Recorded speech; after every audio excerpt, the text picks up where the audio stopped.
السلام عليكم ورحمة الله وبركاته. وأنا سلام يا أصحاب تشرفت لنا ميلاد جوجتان با المعلم ونكسب عن الله هاي أنا كمعلم بيت هاي ما شاء الله إلهي با مهات سكالة عفمان نوسوك إيي إني كان واحد نرجعني أساس وقلاء إن الله وإنا إله الراجعون إن الله وإنا إله الراجعون إن الله وإنا إله الراجعون كل نفس ذائقة الموت هرت وحويا النف ولبا قريد ولا دمنا ساعة مرة نقطبة خاصة وقتي قريدة دلامسة maanta waxaa inaga geeriyooday qof qaali inagu ahaa ayaa naga geeriyootay ilaahay subxaanahu watacaalana naxariistiisa ha ka waraabiyo intay ka dhimatana qalbiga allaha u nuuriyo samaniya imaan allaha ka siiyo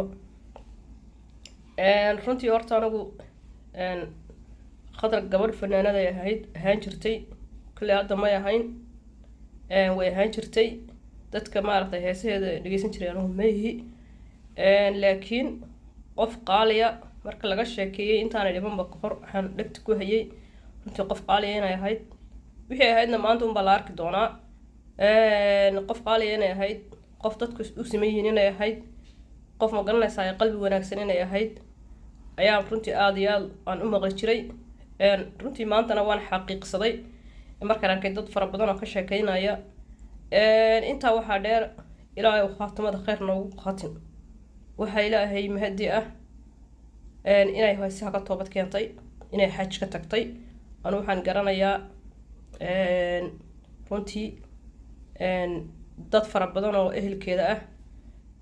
ayaan garanayaa xajka way tagtay khadri way soo xajiday xaajiyad bay ahayd heesihii fankii wuxuu dhow iska daysay waxaan u arkaa halkaa khaatimo wanaagsan inay ku dhimatay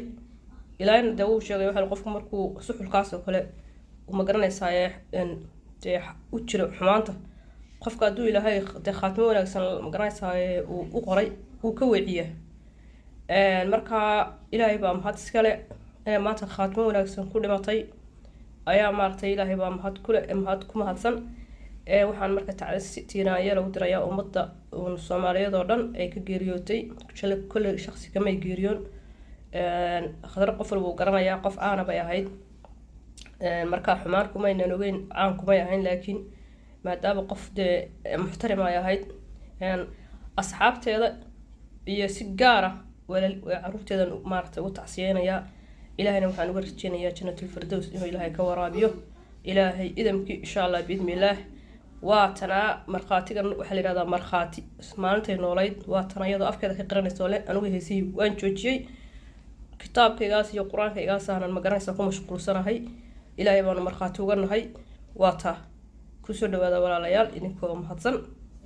janaalkana walaalayaal subscribe-ka iyo noo saaran insha allah biidnillah waxba markii hore diinta maanaan ka garanayna diintiina waanu la qabsanay markaa wallaahi waxaan go-aan ku gaadhay inaan faraha ka qaado intii horena ilaahay iga cafiyo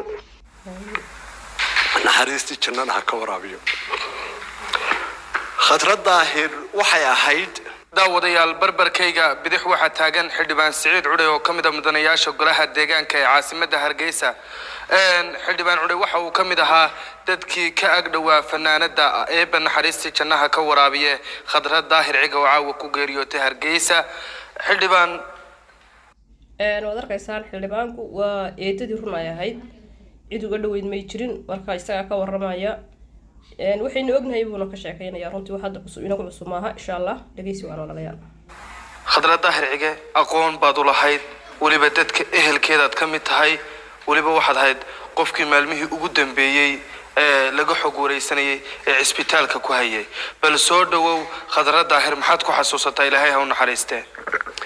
bismillaahi raxmaani raxiim inna lilaahi wa inna ilayhi raajicuun khadra daahir cige ilaahay ha u naxariisto naxariistii jannada ha ka waraabiyo khadra daahir waxay ahayd geed damal ah oo hadh weyn oo cid kastaa hadhsanayso khadra daahir cige weligeed laguma agaajoon weligeed qof dhibaato kagamay tegin aniga khadra daahir waxay ahayd edaday hooyaday oo kale ahayd waxaanu isugu xidhnayn si weyn ayaanu isugu xidhnayn khadra waxay ifka kaga tagtay 2 hablood iyo 3 wiil ilaahay waxaan ka baryayaa inamadeeda iyo hablaheedaana inuu samiriyo iimaan ka siiyo dhammaan mujtamaca afka Soomaaliga ku hadla ee qaaradaha adduunka ku nool oo dhanna ilaahay samiriyo iimaan ka siiyo khadra daahir ilaahay naxariisto kolley dadka khadra daahir taariikhdeeda si dhiibo hayaa ka gayoon maayaan khadra waxay ahayd sanadadii imika dhowr iyo 10 sanadada ugu dambeeyay waxay ahayd khadra ehlu cibaado quraanka ay akhrisan jirtay in dadka way caawin jirtay ehlu cibaado ahayd qof muuminada oo salaadi ka tagin bay ahayd wixii hore professionalkeedu ahaana mar hore khadra ka tagtay ilaahay waxaan ka baryayaa khadra in ilaahay naxariisti janno ka waraabiyo amiin baan leenahay horta runtii waxaan garanayaa khadra wiil ay dhashay oo dhilada magaciisa maxamed aan garanayo oo ma garanaysaa ka shaqayn jiray dukaan yar oo aniga la ii sheegay la igu yiri khadra dhashay nin wadaad ahaa ilaahay hortii baan markhaati baan ka ahay nin wadaad ah oo sheekh ah oo xitaa dumarka markay waliga yaali indhihiisa dumarka kumuu qaban si toos ugu xubin dukaan bay iibin jiray dukaanka markuu ka iibinayo wax ka iibinayo hoos busaas uu fiirin jiray marka indhaha ay u diidayeen labada indhood isku dhacaan marka horta